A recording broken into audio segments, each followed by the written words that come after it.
Data pada 1 hari bulan Jun hingga 1 hari bulan Julai. Tolong refer balik, ini data Kementerian Kesihatan Malaysia.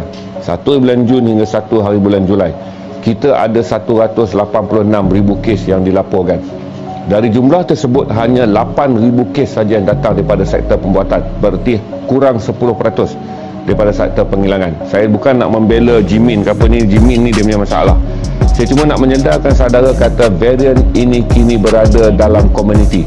Walaupun kita buat pemutusan rantaian tetapi ia gagal kerana serangan varian ini mula menyerang perkelompokan. Berarti mereka yang tinggal di PPR, mereka yang tinggal di taman perumahan, kini telah terdedah kepada jangkitan dan angka ini disumbangkan oleh kumpulan lokaliti yang sekarang ni mengalami PKPD. Itu saya bagi tahu pada saudara berhati-hati bahawa jangan terlalu fokus mengatakan ini adalah penyakit yang datang daripada penghilangan. Penyakit ini adalah penyakit sporadik. Saya pegang kepada data. Total angka jangkitan adalah 186,000. Hanya 8,000 lebih saja yang datang daripada sektor pembuatan. Perkataan sektor pembuatan adalah merujuk pada penghilangan. Okey? Bererti 90% adalah varian sporadik yang datang daripada masyarakat awam. Ambil juga gambar yang ditunjukkan dalam kes CSE. Saudara lihat orang berbaris, itu adalah orang awam. Berbanding bas kilang yang datang, itu adalah bas yang datang daripada sektor penghilangan. Jadi jangan hidup in denial. Jangan hidup dengan kokon di mana orang-orang politik telah menanam kepada saudara bahawa ancaman kita sekarang adalah ancaman penghilangan. Kerana hari-hari saya membaca angka kematian yang begitu tinggi dan hari-hari saya membaca tentang ketidaksediaan rakyat Malaysia melihat masalah yang sebenar. Kegelojohan orang-orang jalankan seolah-olah COVID-19 ni jalan keluar dia adalah hashtag tukar PM, hashtag tukar kerajaan. Dengan semua orang pula masih beranggapan bahawa Jimin ni yang menjadi punca. Benci Jimin bukan urusan saya, tapi fakta sektor esensial hanya menyumbang kurang 20% daripada jangkitan.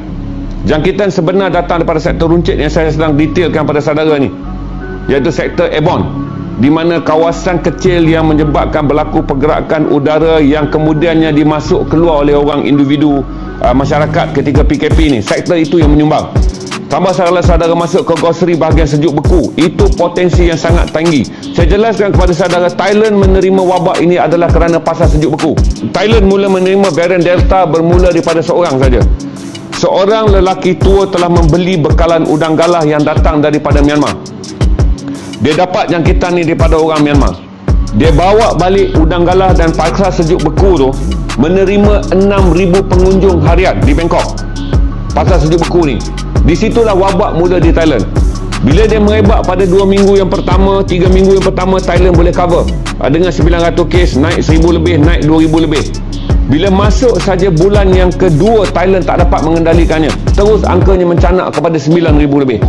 Berarti saudara kena faham, Thailand yang alami sekarang ni, tak ada Azmin Ali dekat situ. Menteri perusahaan Thailand bukan nama Azmin Ali. Tapi Thailand mengalami kes yang sama teruk di Malaysia adalah kerana mereka tak boleh menutup sektor ekonomi mereka kerana kadar kemiskinan rakyatnya sangat tinggi. Thailand tak boleh buat lockdown kerana kerajaannya tak mampu memberi bantuan kebajikan kepada rakyat kerana mereka adalah negara yang mempunyai 70 juta penduduk. Thailand mempunyai sumber kewangan yang terhad untuk menghantarkan pakej-pakej bantuan dan pakej rangsangan ekonomi. Indonesia tuan-tuan menerima 31,000. Menteri perusahaan dia juga bukan nama Azmin bin Ali. Dan kilang dia tidak ada pendatang Vietnam, dan kilang dia tak ada pendatang Bangladesh, dan kilang dia tak ada pendatang India. Mereka mengalami simptom yang sama dengan Malaysia adalah kerana varian Delta, dan juga adalah kerana interaksi sosial yang menyumbang kepada angka yang tinggi. Jadi tengok perbandingan fakta sebelum saudara terjun membuta tuli. Fakta yang dilihat oleh orang politik adalah untuk mendapat undi dan untuk mengubah kerajaan. Tapi fakta yang saya bagi pada saudara adalah untuk saudara ambil kesedaran ini sebagai fakta yang perlu saudara fahami kerana saudara secara peribadi kini terdedah kepada jangkitan varian Delta.